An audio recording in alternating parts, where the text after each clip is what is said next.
Debosyon mula sa Kasama ni Jesus ngayong Miyerkules, ika-30 ng Hulyo, na pinamagatang Isang Masaganang Huli. Mula sa panulat ni Ginoong Raymond Ross ng Colorado, USA. Atin pong basahin ang Mateo Kabanatang 4, talatang 18 hanggang 22 bilang batayang teksto. At ang ating pagbabatayan para sa refleksyon na magmumula sa Mateo Kabanatang 25, talatang 35. Sapagkat ako'y inyong pinakain noong ako'y nagugutom, ako'y inyong pinainom noong ako'y nauuhaw, ako'y isang dayuhan at inyong pinatuloy.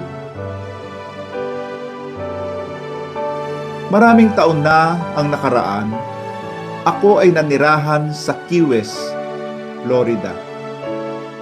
Isang umagang kami ay nangingisda. Ang bilis kumagat sa pain ang mga isda at napakarami naming nahuli.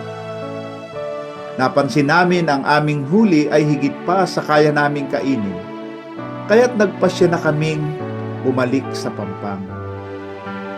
Binigyan kami ng kapitan ng address kung saan namin maaring dalhin ang sobrang isda. 6 na gabi sa isang linggo, ang mga Catholic sisters ay naghahanda ng libreng hapunan para sa mga taong nabubuhay sa kahirapan. Ibinigay namin ang aming isda at inanyayahan kaming bumalik para maghapunan. Habang binabasbasan ng Mother Superior ang pagkain, sinabi niya, isang Katoliko, isang Protestante, at isang Hudyo ang nagbigay ng ating pagkain ngayong gabi. Ano man ang inyong pinagmulan, lahat ay malugod na tinatanggap sa hapag ng Diyos. Simple lamang ang aming handog. Ang mga isda ay tiyak na masisira kung hindi namin ito ipamamahagi. Subalit binago nito ang aking pamamalagi sa Key West. Hindi lumipas ang isang linggo na walang bumabati sa akin at magtatanong, hindi ba't ikaw yung nagdala ng isda? Pagpalain ka ng Diyos. Ang mga tao ay patuloy na naghihirap.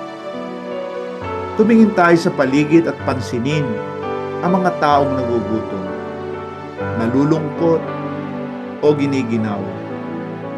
Maraming paraan upang matulungan sila. Ang biyaya ng pagbibigay ay higit pa sa halaga ng regalo.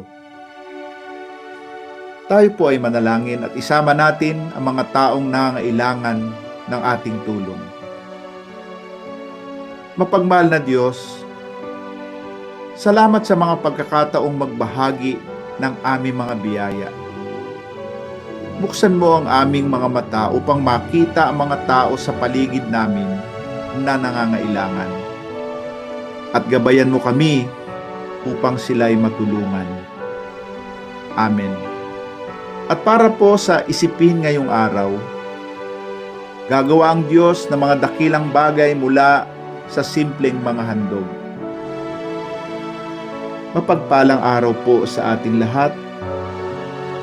Nawa tayo ay patuloy na lumakad kasama ni Jesus.